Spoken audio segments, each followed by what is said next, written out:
Alors on les a amenés et on les a bloqués.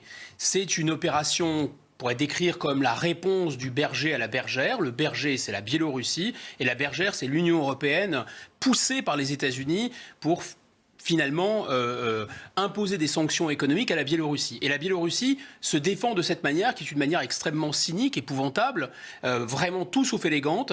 Et en quelque sorte, c'est une sorte de diplomatie camouflage, c'est une diplomatie sous les radars. On dit que c'est une guerre hybride. Je ne suis pas d'accord. Je pense que c'est beaucoup moins qu'une guerre, mais c'est évidemment beaucoup plus que c'est rien à voir avec les usages diplomatiques classiques. Ils sont près de 15 000 en fait. Il y en a encore 10 000 en réserve. Minsk a fait venir 15 000 personnes. Et c'est absolument signé. On sait que c'est le gouvernement biélorusse. C'est l'Aeroflot, la compagnie Aeroflot, c'est aussi la compagnie Turkish Airlines. Ils sont venus depuis la Syrie, une zone qui est contrôlée, qui est alliée, disons, de la Russie.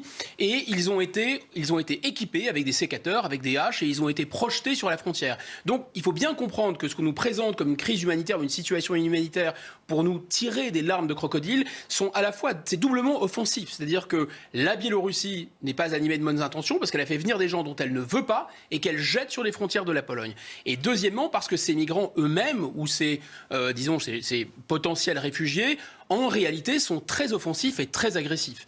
Voilà. Et donc, on va juste voir la carte pour bien comprendre. Bien et je vous laisse finir votre propos, bien sûr, je vous en prie. évidemment, Guillaume, pour qu'on contextualise et qu'on voit où nous nous trouvons précisément. Et cette région, évidemment, exactement, avec des États frontaliers qui jouent aussi leur rôle. Je vous laisse poursuivre. Oui, en fait, ce qu'il faut expliquer aux téléspectateurs très simplement, c'est que la Biélorussie, c'est un État qui n'est pas complètement un État indépendant, au sens où la Grande-Bretagne est différente de la France et chacun a sa politique. Là, c'est très différent. La Biélorussie, il faut revenir à l'histoire pour le comprendre. En 1945, lorsque Joseph Staline s'est inquiété du mécanisme des Nations Unies qui était mis en place au lendemain de la Seconde Guerre mondiale, il a eu une idée assez tordue, mais c'était Joseph Staline. Il a dit, au lieu d'avoir l'Union soviétique qui aura une voix aux Nations Unies, on va faire en sorte qu'il y ait 3 pays soviétique, finalement, qui est 3 voix aux Nations Unies. Et c'est ainsi qu'il a accepté, qu'il a fait imposer à ses alliés britanniques, français et américains qu'il y ait la République socialiste d'Ukraine et la République socialiste de Biélorussie. Alors, autant la République socialiste d'Ukraine, c'est un pays composite. Il y a une grosse partie de l'Ukraine qui est complètement russe, c'est indiscutable.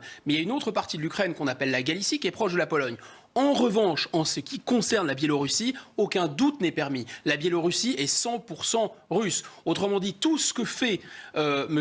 Loukachenko, c'est évidemment ce que M. Poutine veut qu'il fasse. Mais c'est intéressant pour M. Poutine de ne pas apparaître directement, mais d'avoir en quelque sorte ce pitbull biélorusse qui peut lâcher contre les Européens. Et donc, Jean-Loup,